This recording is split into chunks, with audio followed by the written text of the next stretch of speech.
자, 이제는 이제 우리 이제 양도소득세의 계산 6절 파트 이어서 하도록 할게요.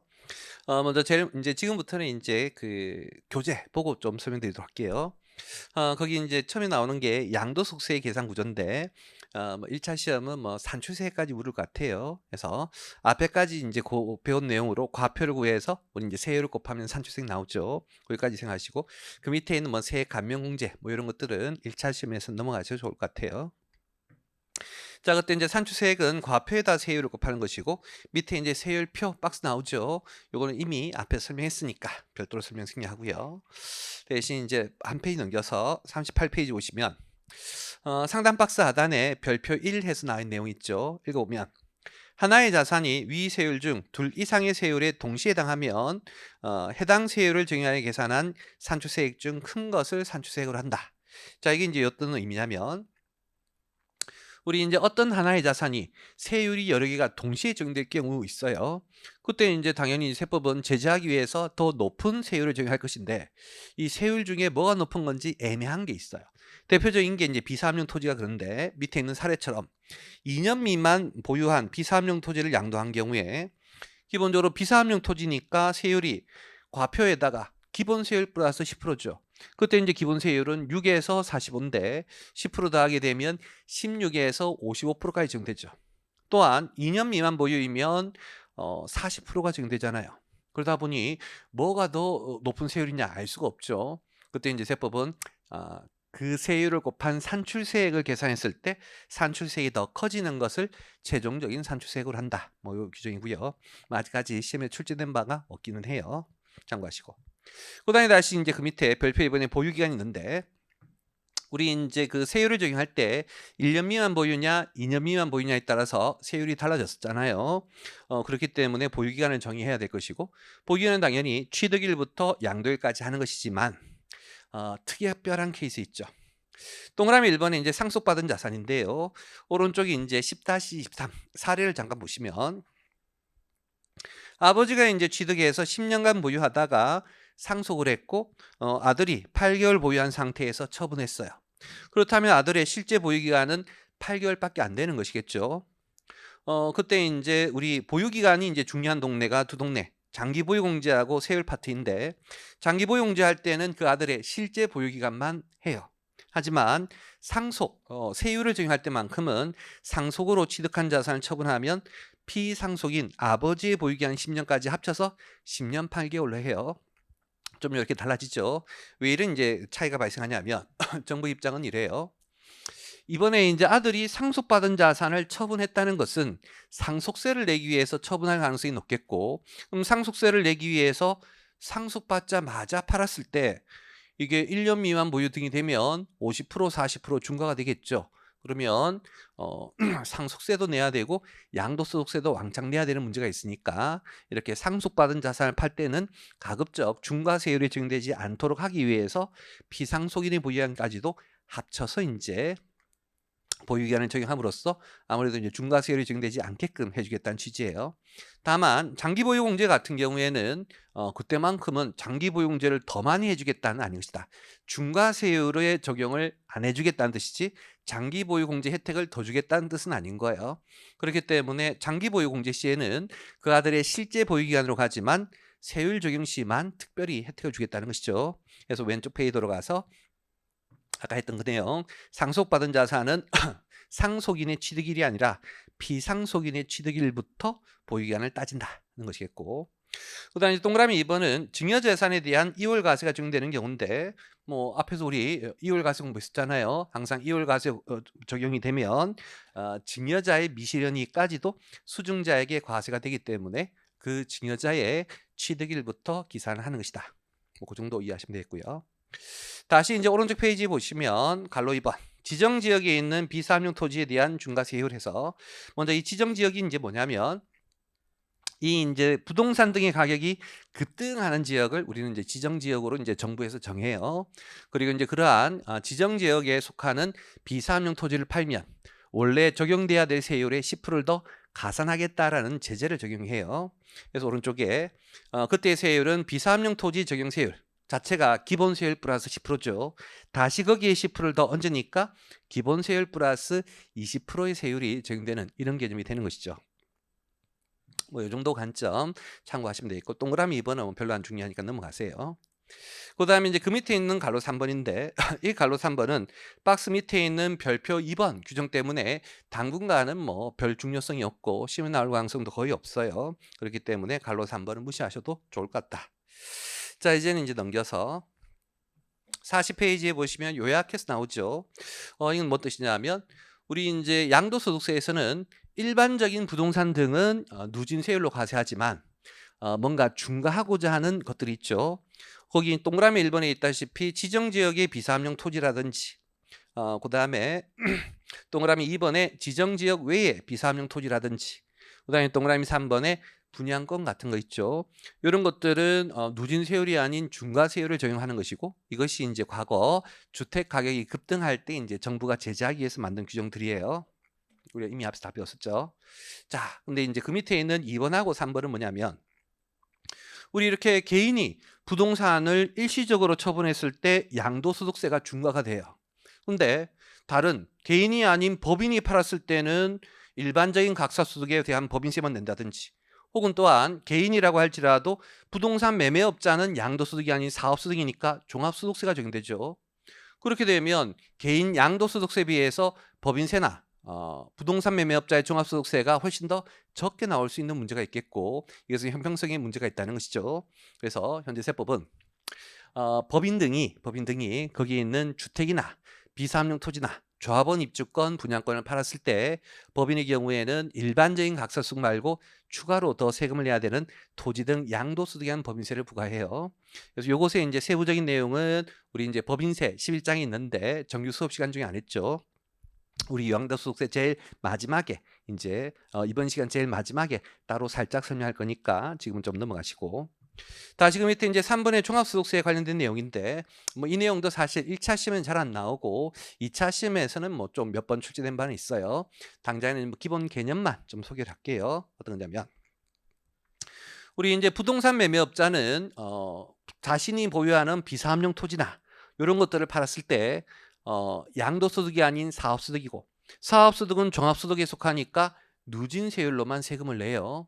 그러다 보니까 중과세율이 적용되지 않는 것이죠. 그러다 보니 이제 개인의 일시적인 처분에 의한 양도소득보다 훨씬 더 유리해가지고 어떤 개인이 부동산 매매업자로 등록해서 비사업용 토지 등을 팔아버리면 세금을 회피할 수 있는 문제가 있죠. 그런 것을 방지하기 위해서 법은 이렇게 해요. 부동산 매매업자의 소득 중에 양도소득세에서 중과하는 주택 등의 이익과, 우리 이제 주택 등의 처분이익에 대해서는 중과하죠. 그리고 주택 등 처분이익 말고 일반 이제 부동산 처분이익, 특별히 이제 양도소득세에서 제재하지 않는 그러한 이제 처분이익들이 전부 다 사업소득일 것인데, 기본적으로 이것들은 종합소득이고, 종합소득이면 누진세율로 과세가 되겠죠. 근데 이렇게 하면 양도소득세보다 훨씬 더 세금을 적게 낼 수 있으니까 세법은 위로도 원칙적인 세금 한번 구하고, 그리고 별도로 주택 등의 처분이익에 대해서는 양도소득세율로 과세하겠다는 거죠. 그렇게 해서 이제 세금 계산 안 하고, 얘는 이제 양도세에서도 중과하지 않는 것이니까 그냥 누진세율로 계산하고, 그래서 이제 위에 걸로도 한번 계산해보고 밑에 걸로도 한번 계산해봐서 두 개 중에 큰 세금을 최종적인 이제 산출세액을 하겠다라는 취지인 거예요. 그래서 거기 있는 내용 한번 읽어보면, 부동산 매매업자가 분양권, 우리 이제 개인이 분양권 팔면 뭐 최소 60% 과세하는 거 아시죠? 그다음에 비사업용 토지 원래 누진세율이 10%더 얹죠. 그다음에 미등기 양도자산 70%가 적용되죠. 그다음에 옆에 이제 특례 중과세율이 적용되는 뭐 조정 대상 지역 1세대 2주택은 아까 제가 이제 당분간 별로 의미가 없다 했으니까 무시하시면 되겠어요. 그래서 이런 식으로 분양권이나 비사업용 토지, 미등기 양도자산 이런 것들을 처분하게 되면 밑에 산출세액 계산이, 이것들도 기본적으로는 사업소득이니까 과표에 들어가서 누진세율로 과세하는 것이 원칙이다. 이게 이제 A 일반 산출세액 관점이고, 이제 B가 비교 산출세액 관점이에요. 이 개인 사업자의 전체 과표에다가 주택 등의 매매 차익, 그게 이제 위에 얘기했던 뭐 분양권, 비사업용 토지, 미등기 자산의 처분이 그런 것들이에요. 그렇게 해서 양도소득세에서 중과되는 소득, 그건 빼서 누진세율로 과세하고, 그게 이제 요관점, 이외의 소득. 그리고 이제 주택 등의 매매 차익에 대해서는 오른쪽에 양도소득세율로 중과하는 거예요. 다만 우리 양도소득세 방식을 할 때는 장기 보유 공제하고 기본 공제가 적용되는 거 아시죠? 그래서 이제 이런 식으로 양도소득세로 계산한 세액을 별도로 구해가지고 두 개 중에 큰 금액을 과세하겠다라는 관점이에요. 이 정도로 요 살짝 소개할게요. 지금까지 1차 시험에 출제되지 않았으니까 요 정도의 개념만 알고 계셔도 될 것 같고, 2차 때는 요거 제대로 공부하셔야 돼요. 자, 이제는 이제 그 밑에 가로 4번 산출세액 계산이 특례인데, 자, 요건 이제 제가 봤을 때는 중요할 것 같은데 아직 한 번도 1차 시험에는 안 나왔던 내용이에요. 여기 있는 이제 칠판에 이제 여기 화면에 이제 사례로 설명을 한번 해보죠. 내가 이번에 이제 양도한 게 3건이에요. 그때 이제 2년 이상 보유한 비사업용 토지, 우리 기본적으로 비사업용 토지는 기본세율 플러스 10%잖아요. 그래서 요거. 그 다음에 이제 별도로 이제 누진세율로 적용되는 건 이제 2건을 양도해서 올해 1년간의 과표는 1억 5천이고, 그때 현재 우리 양도소득세의 산출세 구할 때는 기본 컨셉이 세율이 동일한 것들은 전부 다 합쳐서 과세를 해요. 거기 여기 동그라미 2번 내 컨셉이다. 그래서 이제 그걸로 한번 세금 계산을 해보면 현재 두 개가 누진세율로 과세가 되니까 둘 합친 1억 4천의 누진세율로 과세할 것이고, 그리고 이제 여기 비사업용 토지는 세율이 다르니까 별도로 1,000만 원에다가 이제 누진 플러스 10% 이렇게 적용을 하겠죠. 그랬을 때 이제 산출세액은 어떻게 될 거냐면 이놈 이제 누진세율 자체가 과표 자체가 1,000만이 안 됐죠. 우린 1,400까지 6%니까 6% 적용돼야 돼. 거기에 10%니까 16%가 적용되겠죠. 그럼 최종적으로 1억 4천 중에 8,800까지는 1,536만 원이고요. 8,800을 초과하는 나머지는 35%고 비사업용 토지는 1,000만 원 곱하기 16%에서 이렇게 산출세액이 나올 거예요. 그래서 원칙은 이렇게 계산해야 되는데 이렇게 계산하는 게 오히려 세금을 더 줄일 수 있어요. 무슨 얘기냐? 원래 우리 이제 1그룹 자산은 누진세율 우리 원칙인데 이렇게 비사업용 토지 등이 있으면 제재하기 위해서 중과세율을 적용하는 거잖아요. 근데 그 중과세율을 적용할 때 합산해서 중과하지 않고 따로따로 중과를 하다 보니까 낮은 누진세율이 적용돼서 오히려 세금을 줄일 수 있는 문제가 있더라는 것이죠. 그래서 이제 과세관청은 일단은 우리 이제 중과세율은 제재하기 위한 것이니까 제재를 이제 회피하는 걸 막기 위해서 만약 너가 중과가 아니고 전부 다 누진이다. 얘 실제로 누진이 아니지만 얘도 누진이라고 가정 한번 해보겠다는 거예요. 그래서 1그룹 자산들을 전부 다 누진세율로 한번 과세해볼게.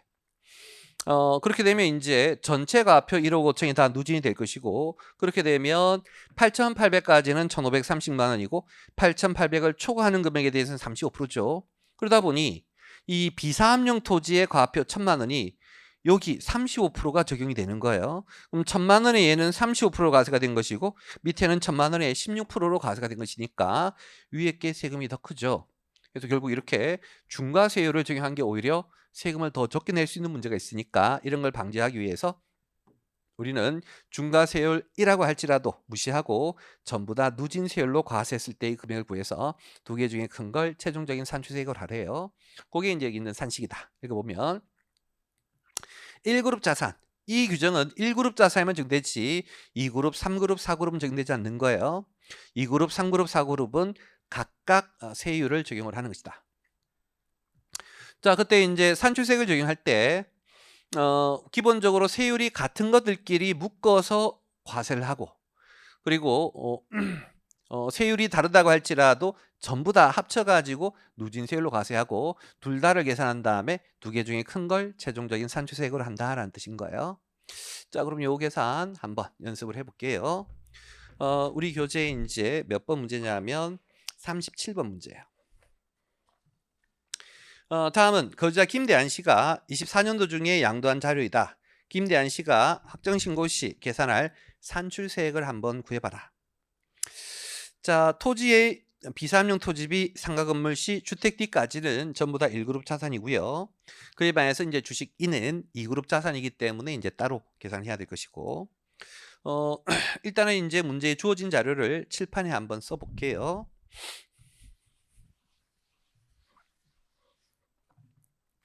현재 거기 있는 자산들이 전부 다 이제 양도 차익 플러스이기 때문에 뭐 과표까지 각각 계산하시면 돼요.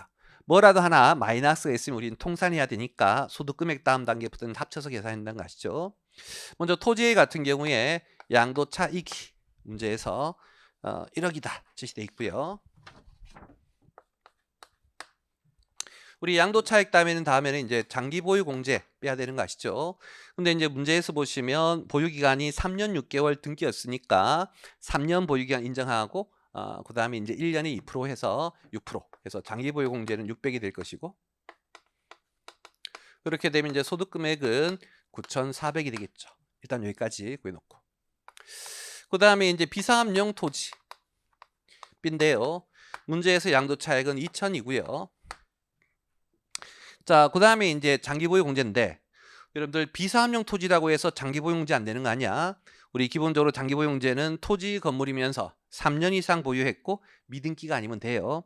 현재 이놈도 비사업용 토지는 맞지만 3년 이상 5년 6개월 보유했고 등기였기 때문에 비사업용 장기보유 공제가 되고요. 1년에 2% 해서 5년이면 10% 해서 200의 장기보유 공제가 있어가지고 소득금액은 1,800. 다시 이제 그 옆에 건물 C. 건물 C 같은 경우에 상가 건물 C 같은 경우에 상가라고 쓰죠. 자, 양도 차익은 문제에서 1,500이라 제시했고, 그 다음에 이제 보유 기간이 2년 등기 6개월이죠. 3년 미만이기 때문에 장기 보유 공제는 안 되겠네요. 그럼 소득 금액은 1,500일 것이고. 자, 그 다음에가 이제 주택 D. 자, 주택 D의 이제 양도 차익은 문제에서 750이다라고 제시했고, 그 다음에 이제 보유 기간이 6개월이니까 1년 미만 보유여서 장기 보유 공제는 안 되겠고, 그럼 소득 금액은 750이고. 자, 그 다음은 이제 주식 E. 주식 E 같은 경우에 양도 차익은 4억이고요. 주식이기 때문에 토지 건물이 아니어서 장기 보유 공제는 안 되어서 무조건 소득 금액 400이고. 자, 이제 소득 금액 다음에는 기본 공제를 적용할 것이고, 우리 이제 기본 공제는 그룹별로 250인데 먼저 양도한 자산에서 먼저 한다 했죠. 거기 보시면 박스 밑에 별표 3번을 보시면 양도 순서는 토지 A, B, C, D, E의 순서니까 당연히 이제 토지 A가 제일 먼저 양도했고 여기에서 이제 250을 적용하고 나머지 1그룹들은 없겠고, 그에 반해서 이제 주식은 2그룹이기 때문에 여기에서 250만 원 혼자 받을 수가 있겠죠. 하게 되면 이제 과표가 계산이 될 것이고, 과표는 얘가 9,150, 얘는 1,800 그대로, 얘 1,500 그대로, 얘 750, 요 놈은 이제 3억 9,750 이렇게 과표까지 구했죠. 자, 이제는 이제 산출세액을 구해 볼 건데요. 기본적으로 산출세액은 그룹별로 이제 각각 계산하시면 돼요. 첫 번째가 이제 1그룹, 두 번째가 이제 2그룹. 먼저 이제 1그룹의 산출세액인데, 아까 얘기했듯이 1그룹의 산출세액은 세율이 같든 다르든 상관없이 전부 다 누진세율로 원칙적으로 한번 계산하고, 그리고 이제 동일 세율별로 각각 구한다라고 했었죠.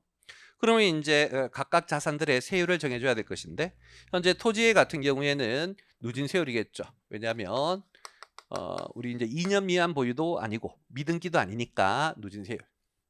그다음에 비사업용 토지 같은 경우에는 역시 2년 미만도 아니고 미등기도 아니어서 누진 세율 같지만 비사업용 토지이니까 누진에다가 10%를 가산해야 할 것이고, 상가 C 같은 경우에는 보유 기간이 2년 미만도 아니고 등기였으니까 얘는 이제 누진 세율이 적용될 것이고, 주택 D 같은 경우에는 6개월 보유죠. 1년 미만 보유죠.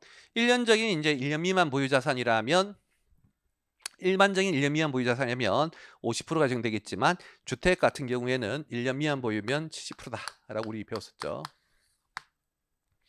그다음에 이제 주식 같은 경우인데, 주식 자료에 보시면 별표 2번에 주식 E는 비상장 주식 중소기업에 해당하고 김대한 씨는 대주주에 해당한다. 자, 우리 앞에서 공부하기를 주식의 세율은 대주주냐 아니냐가 중요해요. 근데 이제 이놈은 대주주이기 때문에 중소기업이든 아닌 상관없이 대주주이면 기본적으로 20%, 25%가 적용되겠죠. 물론 이제 보유 비중소이면서 1년 미만 보유면 30%가 될 것이지만 현재는 비중소는 맞지만 보유기간 1년 넘었기 때문에 30%의 중과세율은 아니에요. 이렇게 적용될 것이고, 자, 그랬을 때 이제 산출세. 첫 번째, 전부 다 누진세율로 한다. 1그룹의 가표 91.5, 그리고 1800, 1500, 750. 이것들 세율 달라도 전부 다 누진세율로 계산하고, 그게 이제 첫 번째 세금, 요 금액이 이제 계산하시면 3,076만 나오고요. 그다음 이제 두 번째가 세율별로 동일한 것들이 묻는다. 현재 동일한 세율이 상가시, 토지 A가 둘 다 누진 세율이죠. 그래서 그거 91.5랑 그리고 15랑 둘은 누진 세율이니까 이렇게. 그에 반해서 비사업용 토지는 누진 플러스 10%죠. 이렇게. 그리고 다시 이제 주택 D 같은 경우에는 70%. 이렇게 계산을 하게 되면 요 금액이 이제 얼마가 나오냐면 30.325가 나와요. 참고로 그때 여러분들 여기 비사업용 토지 이제 누진 플러스 10 할 때는 이렇게 하시면 돼요. 우리 이제 1,800만 원 같으면 1,400까지는 원래 누진 세율이 6%고 1,400 초과하는 400에 대해서는 15% 하는 거 아시죠? 다만 여기에 이제 10%를 더 얹으니까 여러분들이 이제 요렇게 하나 계산하고 요렇게 하나 계산해서 둘 합친 게 요것에 대한 세금인 거예요. 그런 식으로 여러분 계산해 보시면 이렇게 나올 거고요. 두 개 중에 큰 거니까 우리는 위에 거 30.76이 1그룹에 대한 산출세액이 돼요. 자, 그다음에 이제 두 번째가 2그룹에 대한 산출세액이고, 요거는 우리 이제 앞에서도 한번 문제 풀었던 적 있죠. 현재 요놈의 가표가 3억 9,750이면 3억까지는 20%를 적용하고, 초과하는 9,750에 대해서는 25%를 적용하고 하게 되면 요 금액이 84.375 이렇게 계산이 되겠네요. 그래서 이제 1하고 2하고 두 개 합치게 되면 115.135 이렇게 계산이 될 것이다. 자, 이렇게 해서 산출세액 계산 특례까지 설명드렸고, 자, 이제는 이제 그 다음 내용인데요. 40장 41페이지에 그 다음 세액감면 있는데 뭐 1차 시험에 세액감면 이런 건 안 나올 것 같아요. 무시하셔도 좋겠고, 그 다음 이제 세액공제인데 우리 이제 그 옛날에는 양도소득세는 전자신고에도 전자신고 세액공제 안 해줬어요. 근데 이제 얼마 전부터 이제 해주기로 바뀌었고, 근데 특이한 게 예정신고할 때만 돼요. 우리 좀 이따 이제 양도소득세는 예정신고, 확정신고 있는데 꼭 예정신고할 때만 전자신고세액공제 혜택을 주지, 확정신고 시에는 2만 원 전자세액공제 안 된다는 거 뭐 단순한 게 해주시고. 자, 이제는 이제 넘겨서 7절 납세 절차인데, 우리 양도소득세는 반드시 예정신고를 하도록 하고 있어요. 왜 이제 이러한 예정신고라는 제도가 있는지 설명을 하면, 자, 예를 들어 가지고 제가 24년 1월 달에 부동산을 팔아 가지고 한 10억 벌었대. 그러면 이제 지금 당장에는 10억 벌었으니까 내가 세금을 내야 되겠구나 라는 생각을 하지만, 우리 24년도에 번 소득은 언제까지 신고해요? 25년 5월 말까지 신고하잖아요. 그러면 24년 1월 달에 번 돈을 25년 5월 달에 세금 내려면 1년 몇 개월이 돼야 될 것이고, 그 중간에 소득을 다 써버릴 수 있잖아요. 그럼 나중에 세금 내기 힘들겠죠. 그래서 이제 세금을 체납하는 경우들이 과거에 많았고, 이런 문제들을 해결하기 위해서 가세관청은 부동산 등을 처분해서 이익이 발생했으면 바로 좀 세금을 내자라는 제도가 만들어졌고, 그게 이제 바로 예정신고예요. 자, 그럼 그때 언제까지 예정신고할 거냐? 이게 이제 내용을 볼 건데, 그게 일단 박스를 먼저 가보세요. 밑에 있는 박스. 먼저 1그룹 자산하고 4그룹 자산 같은 경우에는 양도일이 속한 달의 말일부터 2개월. 예를 들어서 금방 내가 토지를 팔았다, 1그룹이죠. 1월 달에 팔았으면 1월 달이 속한 달의 말이니까 1월 말이고, 그날로부터 2개월이면 3월 말까지. 요 예정신고 기한은 시험에 잘 나왔으니까 꼭 좀 기억하시고. 그리고 이제 4그룹 신탁 수익권도 그렇게 하라는 거예요. 그에 반해서 동그라미 2번에 2그룹 자산 같은 경우에는 양도일이 속하는 반기의 말일부터 2개월이어서 반기예요. 반기, 분기 아니고. 그래서 내가 1월 달에 주식을 팔았으면 언제까지? 그것은 상반기에 팔았으니까 상반기에 말일이면 6월 말이고 그날로부터 2개월이면 8월 말까지 예정 신고하는 이런 컨셉이 되겠죠. 그에 반해서 동그라미 3번에 부담부 증여의 채무를 양도로 보는 경우에서 부담부 증여 있죠. 우리 부담부 증여 같은 경우에는 아까 배웠듯이 증여자는 양도세 신고해야 되고 수증자는 증여세 신고해야 돼요. 그때 과세관청은 수증자의 증여세 신고 기한과 양도자의 양도세 신고 기한을 일치시키겠다는 거예요. 그럼 우리 이제 증여세에서는 증여가 있으면 증여받은 날이 속한 날의 말일로부터 3개월 이내에 이제 증여세 신고해야 돼요. 거기 부담부 증여의 양도세 예정 신고 기간이 바로 그렇게 돼 있죠. 양도일이 속한 날의 말부터 3개월. 그래서 부담부 증여는 뭐와 똑같이 하겠다? 증여세하고 똑같이 하겠다. 이 내용이다. 그렇게 이해하시면 되겠고. 다시 박스 밑에 이제 별표에 보시면 담안에서 나온 내용이 나오는데요. 이 내용이 이제 23년 세무사 1차 시험에 말 문제를 한번 나왔어요. 좀 굉장히 지엽적인 내용이 나왔고 평소에 이렇게 지엽적인 내용 강의 잘 안 했었는데 이런 거 나오면 답이 아닐 거예요. 그래서 실제로도 이제 기출문제에서 얘가 답이 아니었어요. 그렇게 중요한 내용은 아닌데 출제가 되었으니까 잠깐 소개를 할게요. 읽어보면 담안. 부동산 거래 신고 등에 관한 법률에 따른 토지 거래 계약에 관한 허가 구역에 있는 토지를 양도할 때. 그래서 우리 아주 이제 부동산 가격이 급등한다든지 해서 정부에서 뭔가 좀 가격을 억누르고자 할 때는 특정 지역의 부동산을 거래할 때는 반드시 정부로부터 허가를 받아야 돼라는 규정이 있어요. 그렇게 해가지고 허가 구역에 있는 토지를 팔았을 때 계약 허가를 받기 전에 대금을 청산했다. 그래서 통상은 이제 허가를 받고 나서 잔금 청산하는 게 일반적인데 이제 특별한 경우에는 잔금 청산이 먼저 이루어지고 그 다음에 이제 허가를 받는다는 거예요. 이때 이제 컨셉이 뭐냐면 우리가 기본적으로 양도일은 잔금 청산일인데 우리 잔금 청산일로 하는 이유는 그날이 되면 권리 의무가 확정된다는 개념인데 이렇게 허가 구역에 있는 토지만큼은 거래 허가가 일어나야만 진정 토지가 이전될 수 있는 거예요. 그렇기 때문에 잔금 청산이 끝났다고 해서 거래가 확정된 개념이라고 볼 수는 없는 거예요. 어디까지 가야? 계약 허가까지 가야 되는 것이다. 그래서 이제 금방처럼 잔금 청산이 먼저 있고 그 다음에 이제 계약 허가가 그 다음에 있으면 오른쪽에 허가일 일단 갈론 건너뛰고 허가일이 속한 달의 말일부터 2개월이어서 그때만큼은 이제 토지 1그룹 자산임에도 1그룹 자산인데 1그룹 자산이면 양도일이 속한 달의 말일부터 2개월이잖아요. 그때 그 양도일의 관점을 허가일의 관점으로 이해하시면 되겠다. 허가 받기 전에 잔금 청산했다고 해서 잔금 청산이 양도일이 아니다. 이 내용인 거예요. 그리고 이제 갈로 안에 보시면 토지 거래 계약 허가를 받기 전에 허가 구역의 지정이 해제가 되었으면 해제일이다 라고 해서 기본적으로 이제 잔금 청산이 되었어.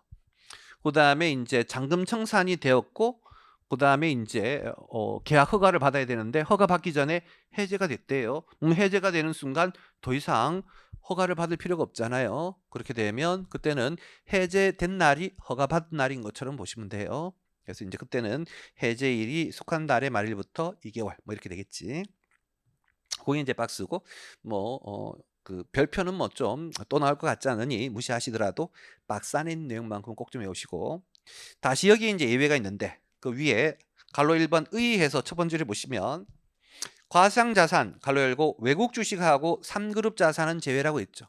우리 모든 자산이 예정 신고하는 건 아닌 거예요.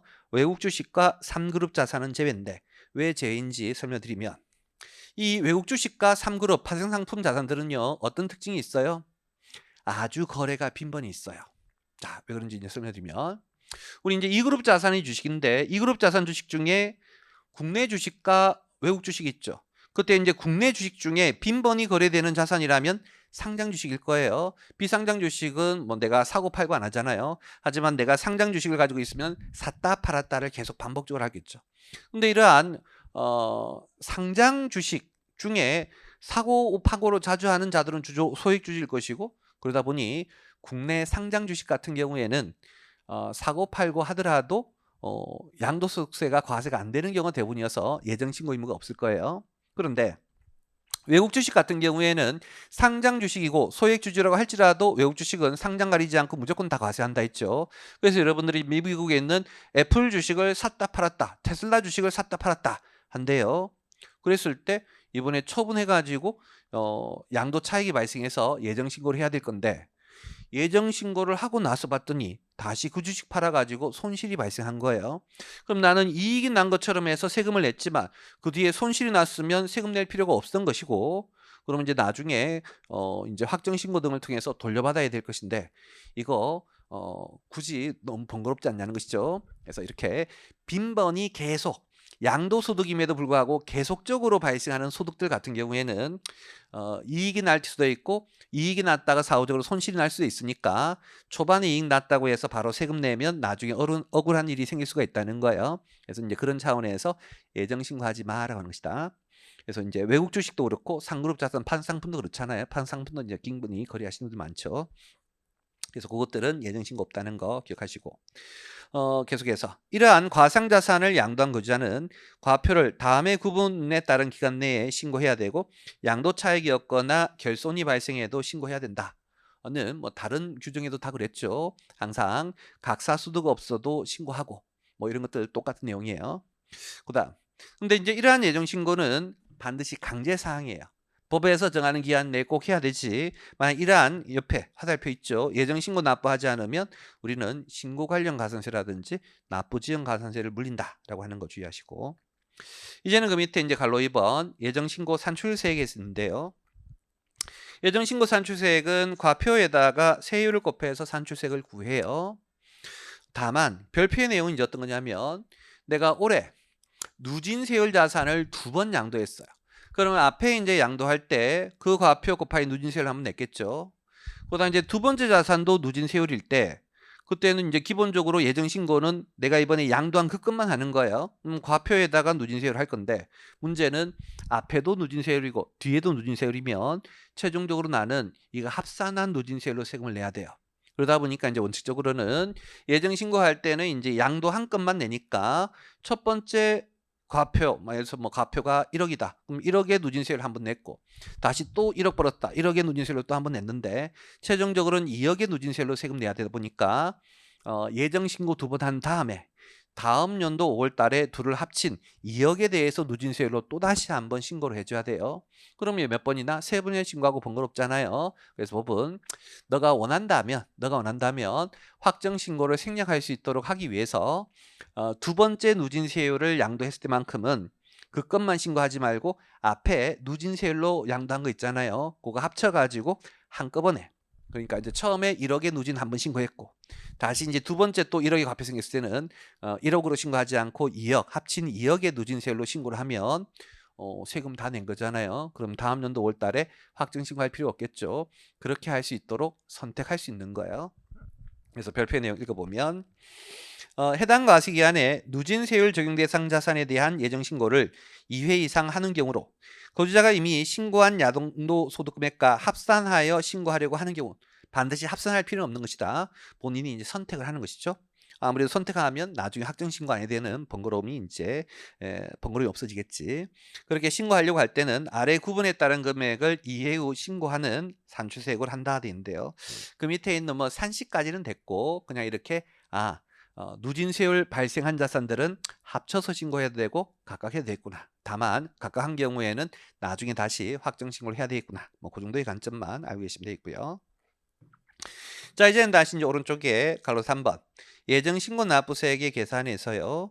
앞에서 구했던 산출세액에다가 이제 각종 세액 감면들 그런 것들을 빼서 최종적으로 세금을 낼 것이고 박스 밑에 별표처럼 확정 신고 자진 납부와 동일하게 예정 신고일 때도 분납은 동일하게 적용이 돼요. 이제는 그 밑에 큰 2번 확정 신고 동그라미 1번에 양도소득 금액이 있는 거주자는 과표를 다음 연도 5월 1일부터 5월 말까지 이게 이제 확정 신고 기한이죠.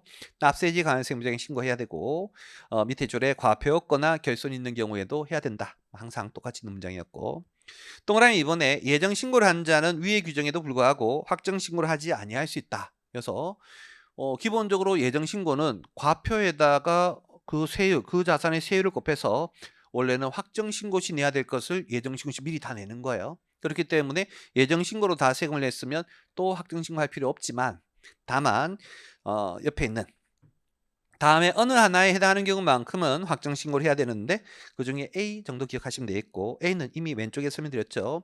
당일연도에 누진세율의 적용 대상 자산에 대한 예정 신고를 2회 이상 한 자가 이미 신고한 양도소득 금액과 합산하여 신고하지 않는 경우, 그래서 두 개의 누진이 있었는데 예정 신고 때 각각의 누진을 신고했으면 확정 신고할 때 합친 거의 누진세율로 다시 신고해야 된다.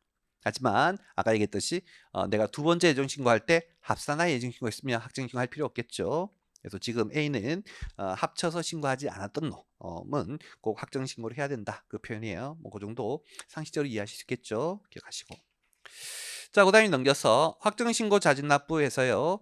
우리 이제 신고 기한까지 자진 납부해야 되는 거 뭐 똑같고요. 동그라미 이번에 분납 당연히 이제 되는 것이겠죠.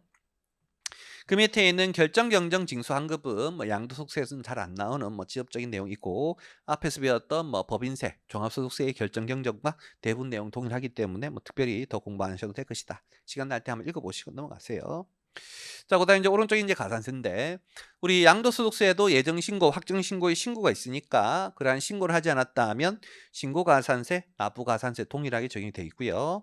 두 번째, 감정가액 또는 환산취득가액 적용 가산세인데, 요 만들어진 지는 좀 됐는데 아직까지 시험에 한 번도 출제가 안 되었어요. 조금 뭐 지엽적인 내용일 것 같고, 요 내용은 여력 되시는 분들만 공부하시고 여력 안 되시면 제끼셔도 좋을 것 같아요. 자, 어떤 개념인지 살짝 소개하면, 우리 현실에서 이런 경우가 있었어요. 어떤 자가 이제 건물을 신축했어요. 그리고 신축하고 나서 5년 이내에 팔았어. 그럼 이제 지금 팔았으니까 양도가액은 알겠죠. 신고 들어올 거예요. 그다음에 이제 취득가액을 빼야 될 건데, 웬만한 사람들은 5년 이내에 건물 지어서 팔면 최근에 그 건물을 신축했으니까 취득가액이 얼마인지 다 알죠. 그게 이제 현실일 것인데, 그럼에도 불구하고 세무서 신고할 때, 야, 나 3년 전에 요거 건물 지을 때 자료를 다 잊어버렸다. 취득가액이 얼마인지 확인이 안 된다. 라고 이제 하고, 그렇게 되면 이제 취득 당시에 이제 매매 사례가, 감정가, 환산 취득가로 할 것인데, 그때 이제 매매 사례가, 감정가를 모르면 환산 취득가로 하는 경우들이 꽤 있어요. 왜냐? 보면 이 환산 취득가로 계산한 게 실제 거래가액보다 더 큰 경우들이 꽤 많이 있어요.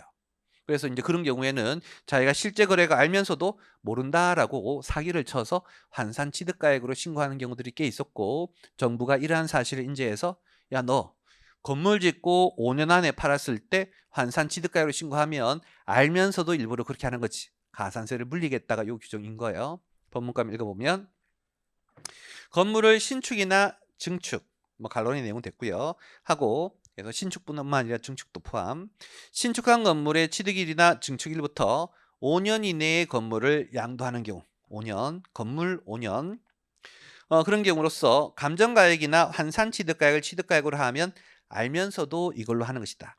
실제 가액이 이제 요거보다 적은 경우들이 많기 때문에 그래요. 그럴 때는 이제 감정가액이나 환산취득가액의 5%만큼을 가산세로 적용한다는 것이겠고, 여력되면 좀 기억할게요. 자, 지금 밑에 기장불성실 가산세인데, 우리 이제 대주주 같은 경우에는요, 법에서 대주주만큼은 개인 사업자 아니지만 주식 거래에 대한 장부를 작성하게끔 하고 있어요. 근데 만약 대주주가 양도한 주식에 대한 장부 기장 의무를 위반했다면 가산세를 물린다. 뭐 구체적인 계산까지는 됐고, 이런 개념이 있다는 거 자체만 알고 계시면 될 것 같아요. 자, 그럼 여기까지 내용 교재 문제를 좀 풀어볼게요. 자, 우리 교재 39번 문제부터인데, 우리 39번 문제부터는 이제 다 말 문제고요. 앞에서 배웠던 내용들하고 연결해서 이제 종합 문제적 개념이에요. 자, 보죠.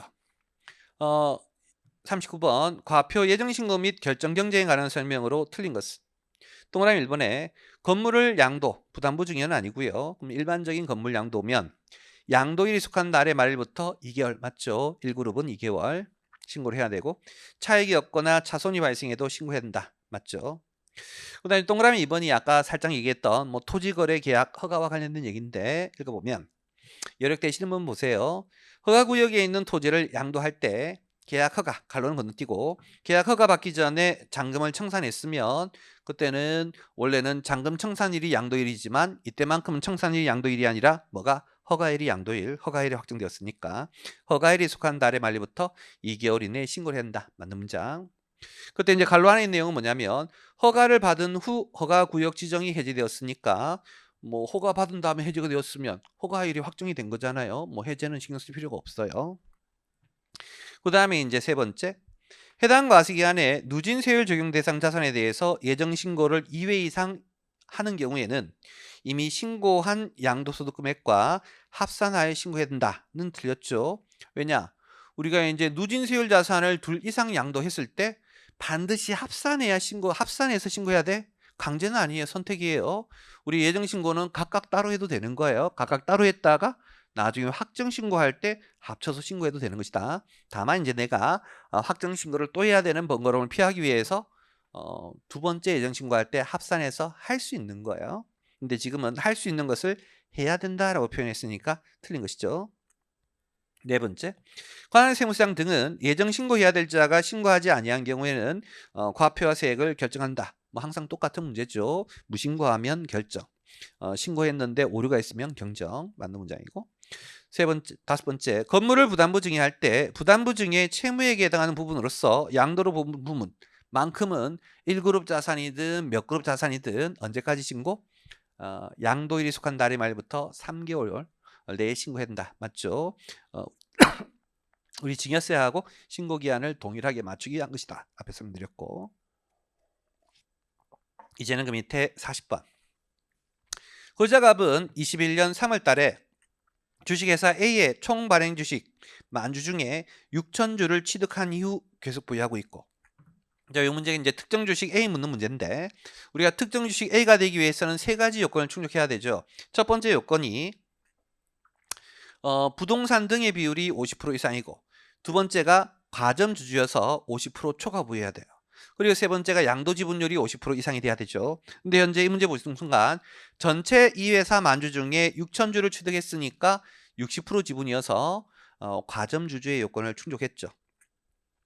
그런 상태에서 24년 6월 달에 A 회사의 주식 5,200주를 특수 없는 은행에게 팔았다. 그러면 이 회사 전체 발행 주식이 만주인데 5,200주 팔았으면 52% 판 거죠. 그러면 전체 지분율의 50% 이상이니까 요건 충족했네요. 그래서 보유 지분율, 양도 지분율 요건을 충족했고 6월 15일 현재 주식회사 A의 BS가 다음과 같을 때 양도소득세 납세 의무 관한 설명으로 옳은 것은 그래서 밑에 박스를 보시면 A 회사 BS에 봤더니 총 자산이 왼쪽에 5억 있죠. 차변에 5억. 근데 그 중에 토지가 2억, 건물이 1억 5천이어서 5억 중에 부동산이 차지하는 비율이 70%예요. 50% 이상이죠. 그렇다면 이 주식은 뭐다? 특정 주식 A에 해당하는 것이겠고 1그룹이에요. 밑에 동그라미 1번. 갑은 24년 8월 말까지 예정 신고를 해야 된다. 아까 위에 보시면 24년 6월 15일에 팔았죠? 6월 15일에 팔았으면 1그룹이면 6월 말로부터 2개월이니까 8월 말일 거예요. 아시겠죠? 그래서 요거 1그룹 보기 때문에 요때까지 신고해야 된다. 맞는 문장. 두 번째. 갑은 양도 차익에 의해서 장기 보유 공제액을 차감할 수 있다는 틀렸죠. 아무리 1그룹이라 할지라도 장기 보유 공제는 토지, 건물만 돼요. 주식은 안 되는 것이겠고. 세 번째, 갑은 과표에다가 20%, 25% 곱한다는 틀렸죠. 이건 2그룹 주식일 때나 그런 것이고 1그룹 특정 주식 A는 누진 세율이 원칙이에요. 기본 세율 원칙. 네 번째, 갑은 주식회사 A의 주식 양도 이외에 다른 양도 소득이 없더라도 기본공제를 받을 수 없다는 틀렸죠. 우리가 이제 얘 1그룹 자산이고 1그룹 자산 250 공제되는데 기본공제 되는데 다른 게 없으면 다 여기에서만 1그룹 250이 되는 것이겠죠. 틀렸고. 다섯 번째. 갑이 주식회사 A의 주식을 양도할 때 명의계사하지 않으면 양도로 보지 아니한다. 틀렸죠. 우리 이제 1교시에 배웠던 양도소득세법상 양도의 정의는 등기 등록에 상관없이에요.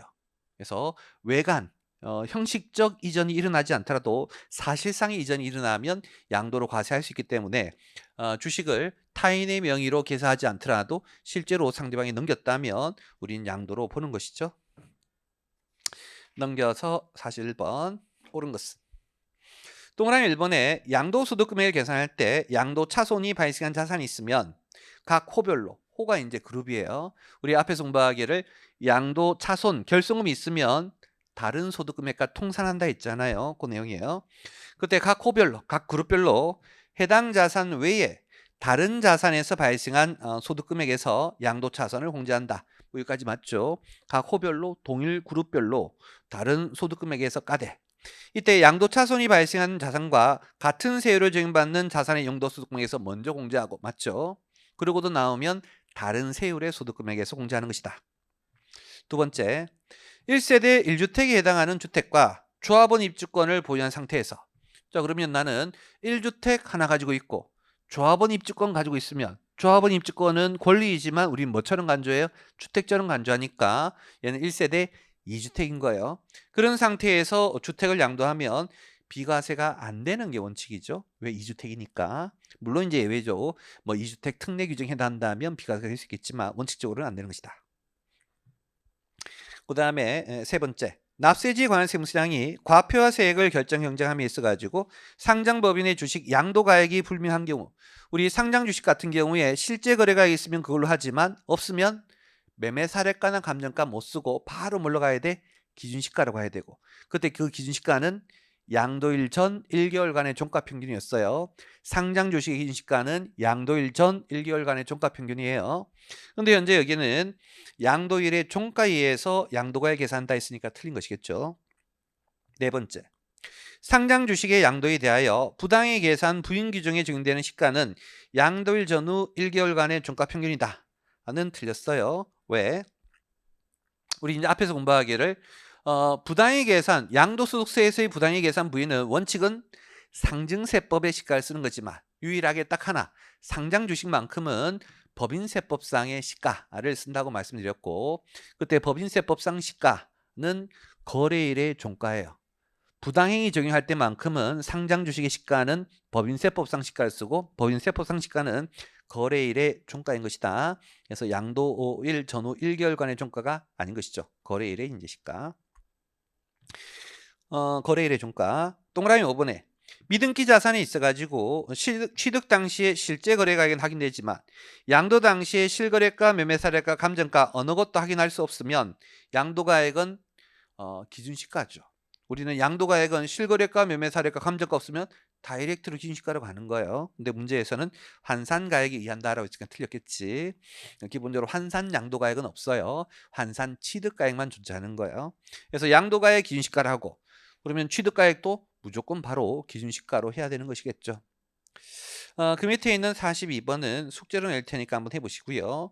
42번 중에 동그라미 2번에 있는 지문은 설명 안 드린 내용이에요. 지엽적인 내용이니까 42번 중에 동그라미 2번은 하지 마시고 나머지 것들은 뭐 쉬우니까 한번 해보시고 43번 옳은 것은 동그라미 1번에 과세 대상이 되는 부동산을 양도일에 속한 달의 말부터 2개월 이내에 예정신고하지 않더라도 확정신고하면 가산세 부담하지 않는다는 틀렸죠. 예정신고하지 않으면 무조건 가산세예요. 동그라미 2번에 취득시기 및 양도시기는 잔금청산일로 하는 것을 원칙으로 한다. 맞죠? 항상 이 동네는 잔금청산일. 다만 잔금청산일이 불분명하면 인도일이나 사용수익일 중 빠른 날이 아니라 등기 접수일로 한다 했죠. 앞에서 어떻게 기가를 했어요? 이 동네는 법인세는 3날 중 빠른 날이지만 양도세는 2날 중 빠른 날. 잔금청산일하고 등기 접수일 2날 중 하루인데 빠른 날인데 그때 잔금청산일이 불명하면 등기 접수일로 간다. 설명드렸고 또 3번에 유가증권 시장에 상장된 주식. 우리 이제 유가증권 시장이 그 코스피 얘기하는 거예요. 지분율 3.5%면 1% 이상이니까 대주주겠죠.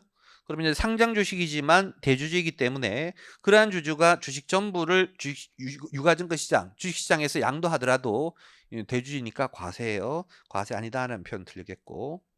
네 번째, 거주자가 건물을 신축하고 건물의 취득일부터 5년 이내에 양도하면 그때 환산 취득가액을 취득하면 5%만큼 가산세 물린다라고 아까 설명드렸었죠.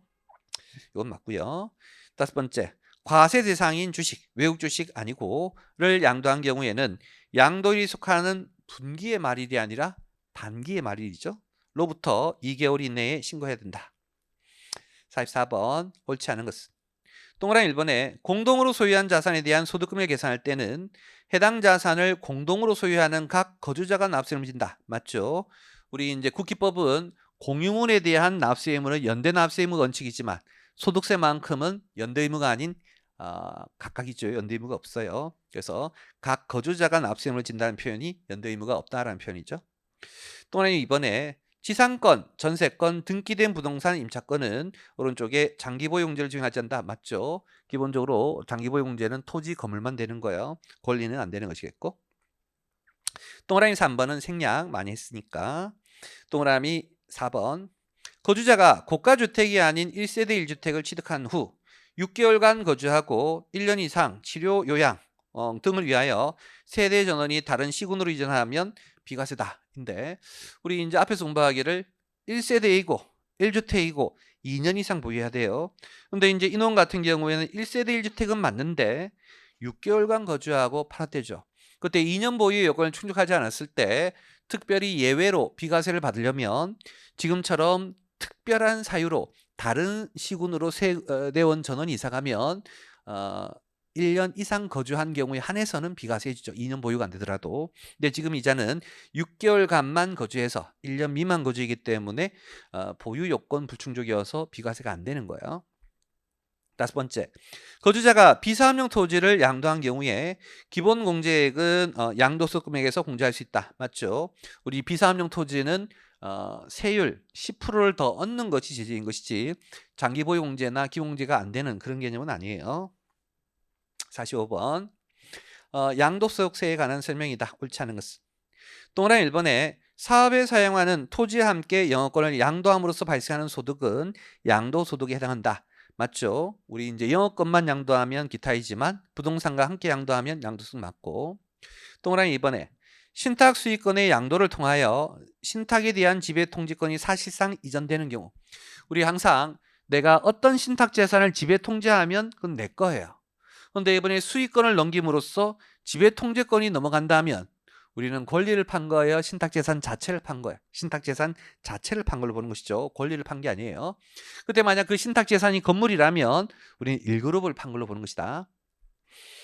그래서 옆에 사실상 이전되는 경우에는 신탁재산 자체의 양도로 보는 것이지 권리의 양도에서 4그룹은 아니에요. 동그라미 3번에 거주자가 양도일로부터 소급하여 1년 전에 그의 아버지로부터 증여받은 토지를 양도했다. 그래서 존비속한테 증여받고 10년 이내에 양도하면 2월 과세 적용하는 거 아시죠? 그때 양도차익 계산할 때 취득가액은 아버지 취득 당시를 기준한다. 맞죠? 2월 과세가 되니까 증여자의 취득 당시. 동그라미 4번에 토지의 양도로 발생한 양도차손은 지상권의 양도로 발생한 소득금액에 의해서 공제할 수 없다는 틀렸죠. 우리 토지 양도도 1그룹이고 지상권의 처분도 1그룹이에요. 1그룹이라면 동일 그룹이기 때문에 1그룹의 손실은 동일 그룹의 소득금액에서 뺄 수 있죠. 5번째, 위탁자와 수탁자 간 신인관계에 기인하여 위탁자의 자산의 신탁이 설정이 되고 신탁자산의 소유권이 수탁자에게 이전되는 경우. 그래서 말 그대로 요거 신탁했다는 거예요. 나의 자산을 신탁 했을 때 위탁자가 여전히 신탁자산을 지배 통제하고 있는 경우에는 형식은 그 자산의 형식적 소유자는 신탁회사로 넘어갔을지라도 여전히 내 걸로 보는 거잖아요. 지배 통제하는 경우에는. 그렇다면 양도가 아닌 것이겠죠. 맞고요. 46번. 옳은 것은 동그라미 1번에 거주자가 양도세 과세상인 국내의 토지 1그룹, 주식 2그룹, 파생상품 3그룹, 신탁수익권 4그룹, 그 다음에 이제 9개의 토지 9개 1그룹, 그 다음에 9개의 주식 파생상품은 9개 2그룹 3그룹은 없다 했죠. 그것들은 전부 다 국내 1그룹 2그룹 국내 2그룹 3그룹으로 들어가요. 왜 그렇단다 했어요? 해외 자산 손실과 국내 자산 손익을 통산하기 위한 것이다라고 했죠. 그럼 지금 총 몇 개의 그룹이 있어요? 5개의 그룹이 있는 것이고 해당 과세기한 중에 처분했을 때 기본공제 적용 요건을 충족하면 기본공제는 최대 1,000만 원까지가 아니라 5개의 그룹이 있으니까 250 하면 1,250만 원까지 가능하겠죠. 틀렸고. 동그라미 2번은 우리 이제 앞에서 제가 설명 안 했던 내용이에요. 요거 이제 여력 되시는 분들만 준비하세요. 앞에서는 제가 생략하자라고 했는데요. 여기 우리 노트 10장 9쪽에 있는 내용이고 우리 기본적으로 이제 농지의 교환 혹은 분합이 일어나면 교환거래고 교환거래는 원래 양도이니까 과세가 돼야 되지만 그때 비과세가 될 수 있는 요건이 있어요. 밑에 1번부터 4번처럼 뭔가 국가 등이 정책적으로 한 사업으로 교환되는 것이면서 주고받은 토지가요. 쌍방 토지가액의 차익이 큰 편의 4분의 1 이하인 경우에는 이제 가능하다. 뭐 비과세가 되는 이런 경우들이 있어요. 여력되시는 분들만 기억하시고. 근데 현재 이 문제 보시면 동그라미 번에 국가가 시행하는 사업으로 인하여 교환하는 농지니까 이제 비과세될 수 있는 대상은 맞죠. 그때 요건은 쌍방 토지가액의 차익이 가액이 큰 편의 5분의 1 이하. 법에서는 어디까지면 되는데 4분의 1 이하, 25% 이하면 되는데 5분의 1이면 20%밖에 안 되잖아요. 그럼 25%, 그 4분의 1 이하의 경우니까 오른쪽에 비과세가 된다. 맞는 내용이고요. 여력되시면 기억하시고. 그 다음에 넘겨서 동그라미 3번 앞에서 많이 했으니까 생략. 동그라미 4번. 취득에 관한 쟁송이 있는 자산에 대하여 소유권 확보하기 위하여 직접 소송된 비용 같은 경우에는 취득 단계 소송 비용이니까 취득가액이 들어가는 거예요. 다만 밑에 줄에 지출한 연도에 종합소득금을 계산할 때 필요경비 이미 산입되었다. 그래서 타소득금액이 이미 필요경비로 된 건 양도차액에 또 필요경비로 공제될 수가 없겠죠. 그래서 틀렸고. 5번째. 양도세 과상자산인 신탁수익권을 양도한 경우에 양도일이 속하는 반기의 말일부터가 아니라 1그룹처럼 달의 말일부터 2개월 이내 예정신고해야 되죠. 그래서 이제 틀렸고. 47번. 옳은 것은 동그라미 1번에 가업상속공제를 적용받은 토지 피상속인 아버지 취득가액은 300억, 상속 당시 시가는 500억을 양도하는 경우에 취득가액은 380억이다. 단 가압상속공제율은 40%다. 자, 그러면 우리 앞에서 가압상속공제 받았을 때의 취득가액 어떻게 구할 건지 한번 해보면 우리가 가압상속공제를 받았다는 것은 상속세를 안 냈다는 뜻이고 상속세를 안 냈다는 것은 피상속인의 미실현익을 과세하지 않았다는 거예요. 근데 다만 이제 그분이 40%니까 40%만큼은 피상속인의 취득가액 미실현익 과세하기 위해서 피상속인 취득가액 300억에 40% 해야 될 것이고 상대적으로 이제 60%만큼은 상속세가 과세가 되었다는 뜻이고 그럼 피상속인의 미실현이 이미 과세가 된 것이니까 그때는 시가인 500억으로 가는 것이죠. 이렇게 하게 되면 420억이 취득가액이에요. 그래서 거기 380억이다 라는 틀렸고 동그라미 2번에 거주자가 일정 기간 후에 같은 종류로서 같은 양의 상장 주식을 반환받는 조건으로 상장 주식을 대여하는 경우 여기 이제 바로 주식 대차거래 얘기하는 것이죠. 그때는 대여한 날부터 반환받는 날까지 기간 동안 상장 주식은 누구의 주식으로 본다? 차입자의 주식이 아니라 대여자의 주식으로 봐야만 우리 이제 대주주 회피를 방지할 수 있다라고 했죠. 그 다음에 이제 그 밑에 동그라미 3번인데요. 요 동그라미 3번은 지엽적인 내용이어서 또 안 나올 것 같으니 생략하자라고 해서 설명 안 드린 부분인데 우리 교재에 이제 오타가 하나 있어요. 그래서 오타 하나 수정할게요. 동그라미 3번의 네 번째 줄 보시면 차익 중 큰 금액을 뺀다는 틀렸고 차익 중 작은 금액을 뺀다가 이제 정답이에요. 그래서 작은 금액을 뺀다로 좀 바꿔줄게요. 원래 이제 이 문제 실제로 기출 문제는 이제 큰 금액을 뺀다 해서 이거 잘못된 문장으로 냈는데 이번에 제가 이제 교재 수정하면서는 요거는 이제 맞는 문장으로 이제 바꿨거든요. 근데 이제 그게 반영이 안 돼 있네. 그래서 큰 금액이 아니라 적은 금액. 47번에 동그라미 3번에 세 번째 줄 큰 금액이 아니라 적은 금액인데 뭐 요거 뭐 공부하지 않으셔도 될 것 같다. 또 나올 것 같지 않은 굉장히 지엽적인 내용이고 동그라미 4번에 시설물을 배타적으로 이용할 수 있도록 약정한 단체의 구성원이 된 자. 여기 이제 바로 시설물 이용권 가지고 있는 자죠. 그때 이제 시설물 이용권의 양도로 발생한 소득은 양도소득이 맞죠. 1그룹 자산, 기타 자산 중에 하나고. 5번째, 양도라 함은 자산에 대한 등기, 등록과 관계없이 매도, 교환, 현물 출자 등으로 인하여 유상, 무상으로 이전되는 것을 말한다는 틀렸죠. 우리 등기 등록에 관계없이 사실상의 이전, 그리고 꼭 유상 이전이어야 되지 무상 이전은 양도세 과상이 아닌 거예요. 그래서 무상으로 한 표현은 틀렸고 자 이제는 나머지 내용을 좀 마저 공부할 건데 우리는 다시 이제 본문으로 가서요. 우리 46페이지 한번 펴보시죠. 이론 노트 10장 46페이지를 보시면 국외자산 양도소득이 나오는데요. 기본적으로 납세의무자 보시면 양도일까지 5년 이상 국내에 주소나 거소를 둔 거주자다. 이게 굉장히 특이해요.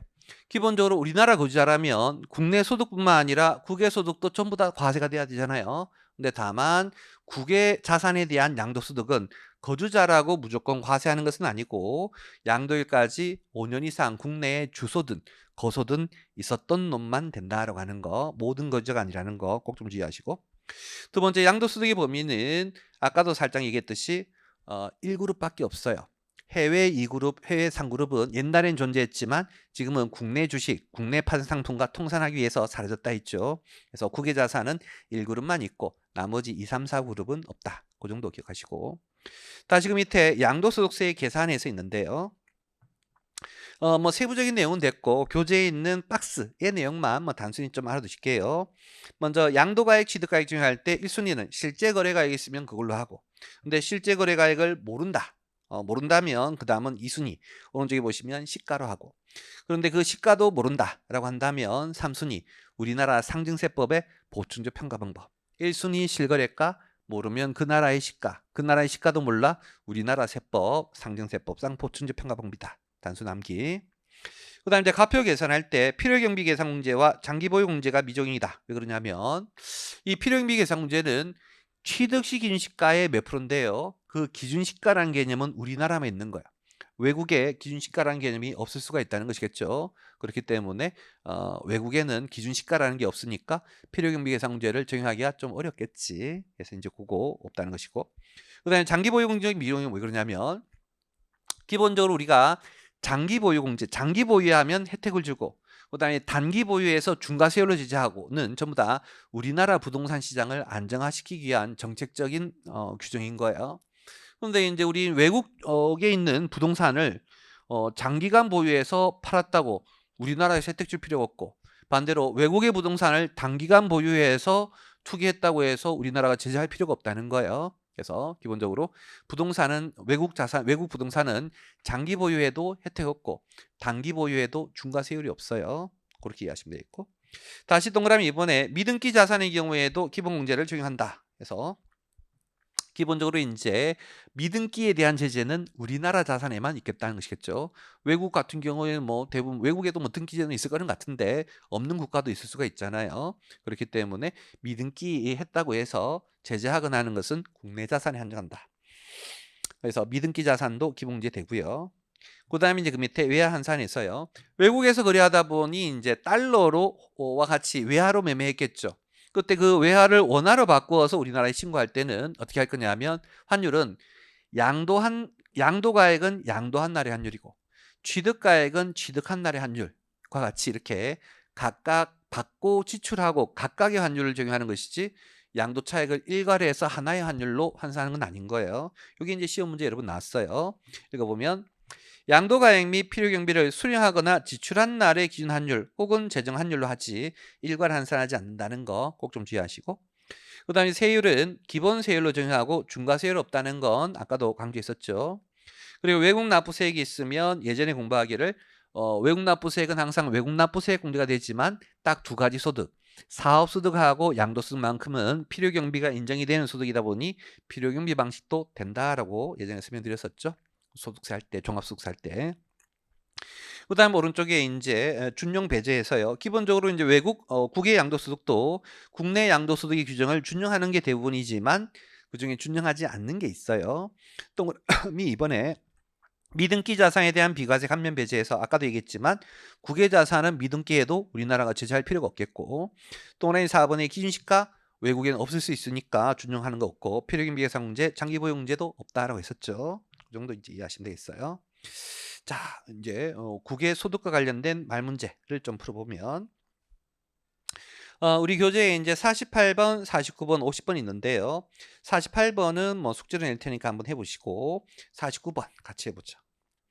거주자갑이 외국에 소지하는 시가 7억 원 상당의 주택 한 채를 20년 4월 1일에 취득하여 보유하고 있다가 24년 4월 달에 양도했다. 동그라미 1번에 갑이 주택의 양도일까지 계속 5년 이상 국내 주소, 거소를 둔 거주자라면 납세 의무자에 해당한다. 맞죠? 외국 부동산이잖아요. 외국 부동산. 외국 부동산이기 때문에 무조건은 아니고 5년 이상 주소, 거소를 둔 자에 한해서만 양도소득 물리고, 두 번째, 계산에 있어가지고 양도가액, 취득가액은 원칙적으로는 취득 당시, 양도 당시에 실제 거래에 의한다. 맞죠? 다만 실거래가액 확인 안 되면 그 당시 그 국가의 시가를 하고 그것도 확인 안 되면 우리나라의 상증세법상 보충적 평가항목으로 된다 있고요. 세 번째, 장기보유공제의 적용은 배제가 되지만 기본공제는 된다. 맞죠? 장기보유공제만 안 되는 것이지 기본공제는 되어서 아까 이제 국외 1그룹이 있으니까 250 된다는 거 설명드렸었고, 네 번째, 해당 주택이 양도 당시 갑의 유일한 소유주택이라 할지라도 1세대 1주택 비과세를 증발할 수는 없다. 맞죠? 우리 이제 1세대 1주택 비과세는 기본적으로 거주자만 돼요. 비거주자는 안 되는 거예요. 다만 유일하게 하나 예외가 있는 경우가 있다 있었지. 1세대 1주택 비과세 할 때 어떤 경우였어요? 출국일 현재 1주택, 외국으로 이민 갈 때 출국일 현재 1주택만 보유한 경우로서 이민 가고 나서 몇 년 이내에 팔면 2년 이내에 팔면 그때는 비거주자이지만 특별히 비과세 해주는 특례 규정이 있다 했죠. 그래서 지금은 뭐 그런 경우에 해당하는 설명이 없으니까 비과세는 안 되는 것으로 이해하시면 돼요. 그 다음에 이제 다섯 번째, 양도일 현지에 외국환거래법에 의한 기준 환율, 제정 환율에 의하여 양도 차익을 원화로 환산한다는 틀렸죠. 양도 차익은 양도가액은 양도일의 환율, 취득가액은 취득일의 환율, 그 다음에 이제 기타 경비는 기타 경비 지출한 날의 환율이지 양도일의 환율로 일괄해서 환산하는 것은 아닌 것이다. 자, 그 다음은 이제 우리 양도소득세의 마지막 주제인 국외 전출세 할게요. 우리 이제 노트 10장 48쪽을 펴보시고 이 국외 전출세도 만들어진 지가 꽤 됐어요. 그런데 뭐 아직까지 뭐 1차 시험에 한 번도 출제가 안 되어 가지고 제가 봤을 때 이제 이게 출제 가능성이 좀 높지는 않아요. 하지만 뭐 기초적인 개념 정도까지는 좀 공부해 주시면 좋을 것 같아서 여력 되시는 분들은 공부하시고 여력 안 되시면 제끼세요. 자, 요거 이제 국외 전출세에 관한 개념인데 거기 박스에 개념 보시면 왜 이게 있는지 설명돼 있죠. 잠깐 설명해 보면 우리나라 이제 어떤 거주자 개인이요, 국내에서 부동산도 많이 벌고 그다음에 주식으로도 이제 부가 굉장히 상승을 했대요. 근데 이제 국내에서 주식 팔고 부동산 팔면 막대한 양도소득세가 나오겠죠. 그래서 조세 피하기 위해서 어떻게 하냐면 외국으로 이민 가요. 외국으로 이민을 가서 이제 국내에 있는 부동산을 팔게 되면, 국내에 있는 자산들을 팔게 되면 우리나라 기준으로 비거주자가 국내 자산 등을 처분하죠. 그때 여러분들의 상식은 선생님 비거주자라고 할지라도 국내 주식, 국내 부동산을 팔면 국내에서 세금을 과세할 수 있으니까 뭔 문제입니까? 왜 조세에 핍니까? 인데요. 문제는 우리나라 세법상으로는 과세할 수 있지만 외국의 국가가 맺은 조세 제약 때문에 과세할 수 없는 경우가 있고, 현재 대부분의 조세 제약을 보면 비거주자의 국내 부동산 처분 이익은 우리나라에서 과세할 수 있도록 조세 제약이 맺어져 있어요. 하지만 비거주자의 국내 주식의 처분 이익은 우리나라에서 과세할 수 없도록 하는 조세 제약이 대부분이에요. 그러다 보니 한국의 거주자가 자신의 주식이 상당히 많이 있었는데, 주식 가치가 굉장히 이제 비싼 고가의 주식을 가지고 있는데 외국에 이민을 가서 국내에서 처분하면 우리나라에서는 한 푼도 과세할 수 없는 문제가 있고 이제 이런 것을 이제 박아야 되겠다는 거예요. 그래서 정부는 사실 이제 국외 전출세는 외국에서도 시행하고 있는데 우리나라도 마찬가지로 우리나라에 있는 거주자가 외국으로 이민 간 다음에 국내에 주식 팔 때 과세할 수 없는 문제를 해결하기 위해서 국외로 전출, 이민 가는 시점에 안 팔았지만 판 걸로 간주해요. 이민 가는 시점은 여전히 거주자잖아요. 그래서 그 시점에 판 걸로 간주해서 국내에서 양도소득세를 내라가 요 기준인 것이다. 자, 먼저 1번. 거주자의 출국 시 납세 의무, 요 정도는 좀 기억할게요.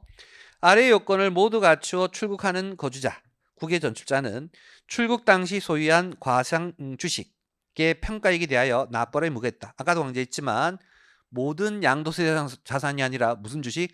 국내 주식에 한정하는 거예요. 국내 주식. 외국 주식은 아니야. 국내 주식. 그때 요건이 첫 번째, 출국일 10년 전부터 출국일까지 기간 중에 국내에 조서나 거소를 둔 기간의 합계가 5년 이상일 것.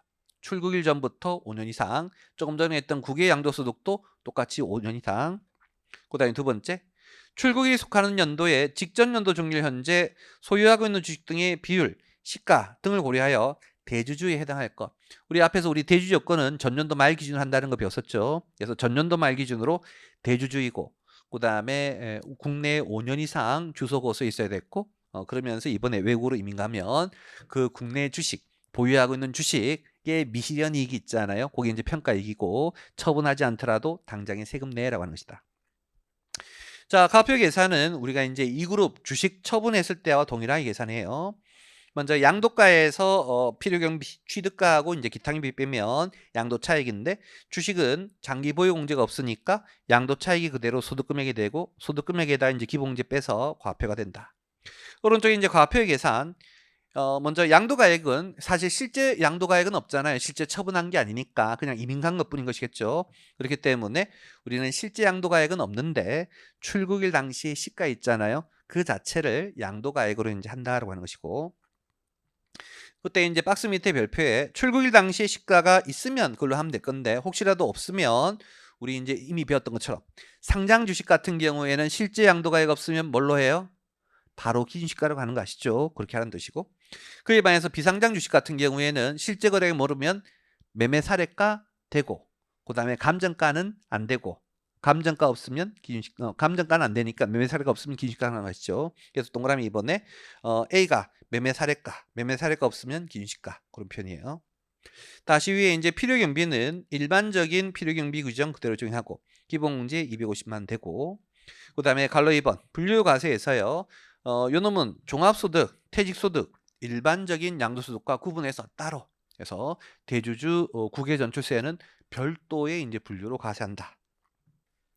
그다음에 산출세액은 우리 대주주세율은 3억까지는 20%, 3억 초과는 25%인 거 아시죠? 뭐 동일하게 그렇게 적용하는 거고, 그 밑에 있는 뭐 조정공제, 외국납부세액공제 뭐 이런 것은 넘어가세요. 잘 안 나올 것 같고. 그 다음에 6번 납세 절차와 관련해서도 아주 간단한 것만 볼게요. 동그라미 1번에 첫 번째 끝에 납세 관리인가. 참고로 이제 납세 관리는 이제 이자가 외국으로 이민 갔으니까 거기에 대한 세금 관리 등을 이제 국내 세무사, 회계사 지정한 자를 얘기하는 거예요. 그래서 그러한 납세 관리인과 국외 전출자, 국내 주식 등의 보유 현황을 출국일 전날까지 세무서장에게 신고하래요. 이민 가기 전까지 야 이제 너가 이제 나중에 이민 가서 주식 팔았을 때 뭐 여러 가지 국외 전출세 관련된 이슈가 있으니까 납세 관리인 누구를 할 거며 너의 주식 보유 현황이 어떻게 되는지 신고하라는 뜻이겠고. 동그라미 2번 보시면 국외 전출자는 과표를 출국일이 속한 날의 말일로부터 3개월 이내에 신고를 하래요. 그래서 이민 출국하고 나서 몇 개월 이내? 3개월. 다만 가로 열고 납세 관리인을 별도로 두고 있으면 과표 확정 신고 기간 내 해서 다음 연도 올 말까지 납세 관리인 있을 때만 그렇게 하는 것이죠. 그 다음에 이제 그 밑에 가로 3번 납부유예해서요. 이 납부유예는 왜 있는 거냐면, 자, 내가 이제 이 대주주가요, 당초에 이 주식 1억에 취득했는데 이민 가는 현재 100억이래요. 그럼 이제 99억에 이제 양도 차익이 있는 것이고, 근데 실제로 처분해서 실현되지도 않은 건데 이민 가는 시점에 바로 내라 그러면 내기 좀 힘들겠지. 그래서 이제 납부 유예란 걸 해줘요. 읽어보면 동그라미 1번에 다음의 요건을 모두 충족하면 위에 납부 규정에도 이제 불구하고 밑에 줄에 실제로 양도해서 돈 생길 때까지 납부의 유예를 신청하여 유예를 받을 수가 있다. 오른쪽의 요건은 납세 담보를 제공할 것. 그래서 이제 세금 안 내고 튈 수 있으니까. 그리고 납세 관리인을 세무서장에 신고할 것. 뭐 이런 요건들을 충족하면 되고요. 그 다음에 동그라미 3번 마저 좀 기억할게요.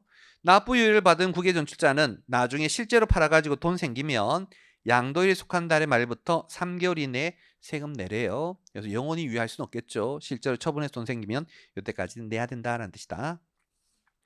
요거와 관련된 이제 문제가요. 우리 교재에 51번 있어요. 한번 풀어보면 51번 옳지 않은 것은 동그라미 1번에 출국일 10년 전부터 출국일까지 기한 중 주소나 거소를 둔 기간의 학기가 5년 이상인 대주주에 한정하여, 맞죠?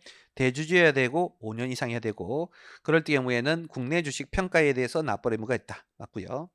두 번째, 과표 계산할 때 장기 보유공제와 기본공제는 적용되지 않는다는 틀렸죠. 우리 주식이니까 장기 보유공제는 안 되겠지만 주식이어도 기본공제는 되죠.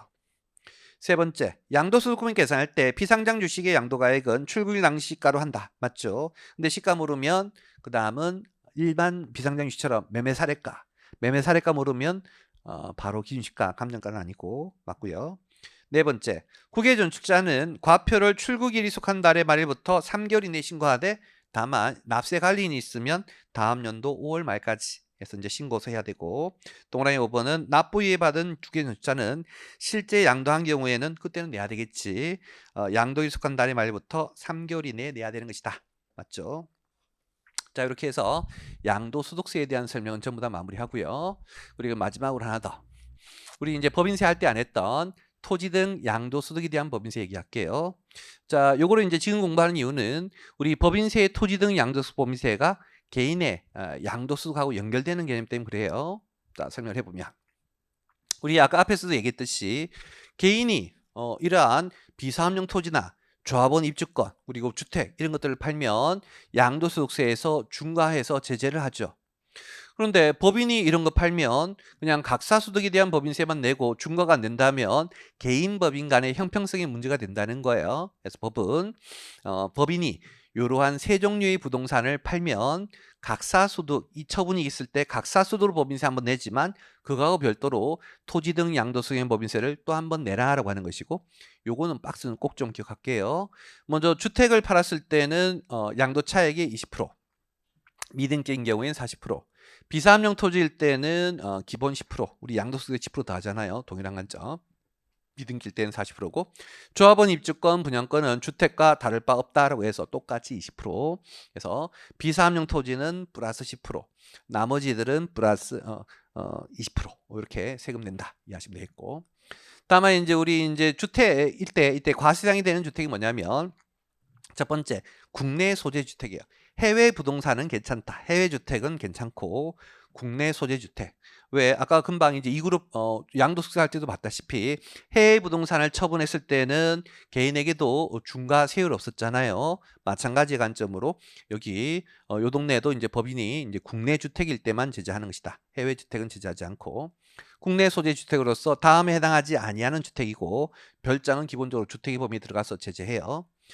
그때 이제 국내 소유 주택 다음에 해당하지 않는 것에 뭐 나머지는 됐고 2, 3번 기억할게요. 2, 3번. 이 3번은 평소에 우리가 이제 법인이 제공한 사택을 얘기하는 것이고 우리 사택 누구에게 제공하면 문제 없어요? 비출자문이나 직원에게 제공하면 문제 삼지 않는 거 아시죠? 그래서 여기 토지 등 양도소득도 그렇다. 그 다음에 이제 주의할 것은 그때 이제 이 규정을 적용받기 위해서 1년 사택 제공하고 팔아서 돈 벌었을 때 추가 제재가 없다는 문제가 있겠지. 그래서 적어도 10년 이상 제공된 사택에 한정했으면 그렇고. 그 다음에 이제 동그라미 3번은 뭐냐면요. 우리 이제 어쩔 수 없이 취득한 주택이에요. 내가 누군가한테 이제 돈을 빌려줬는데 그 사람이 돈이 없어가지고 그자가 가지고 있는 주택으로서 법인이 대물 변제를 받은 거예요. 그렇게 해서 내가 이제 어쩔 수 없이 주택을 취득했고 처분해서 처분이 이익있다고 해서 여기 세금을 물리는 것은 과한 거 아니겠느냐.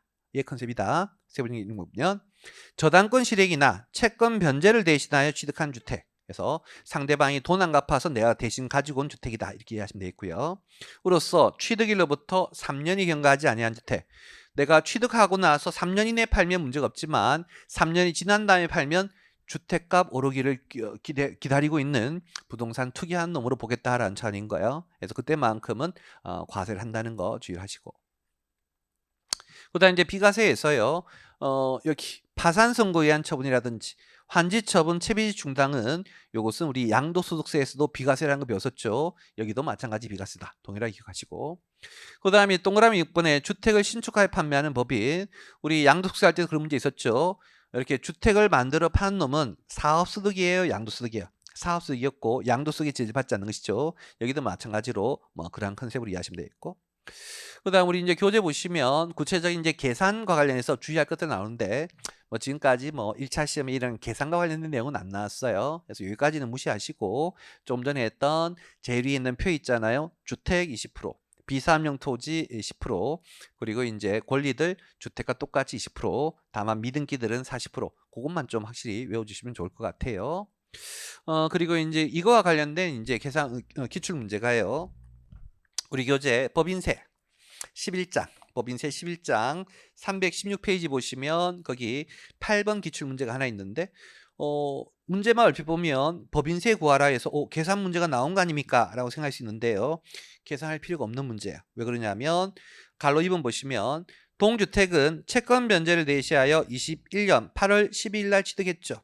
그럼 아까 얘기했듯이 어쩔 수 없이 취득한 것이고 이러한 주택은 몇 년 이내에 팔면 3년 이내에 팔면 우린 과세상 아닌 거예요. 근데 위에 보시면 24년 4월 15일에 양도했다라고 돼 있죠. 3년 이내에 처분한 것이니까 한 푼도 과세가 되지 않는 거예요. 그래서 지금까지 기출 문제는 첫 번째 있는 표 있잖아요. 아까 얘기했던 20%, 10%, 20% 그거 하나랑 그다음에 이제 과세상에서 제외되는 거 요거 두 가지만 가지고 물었으니까 그것 좀 단순히 암기해 주시면 좋을 것 같다. 자, 이렇게 해서 우리 양도소득세 공개 강의를 전부 다 마치도록 할게요.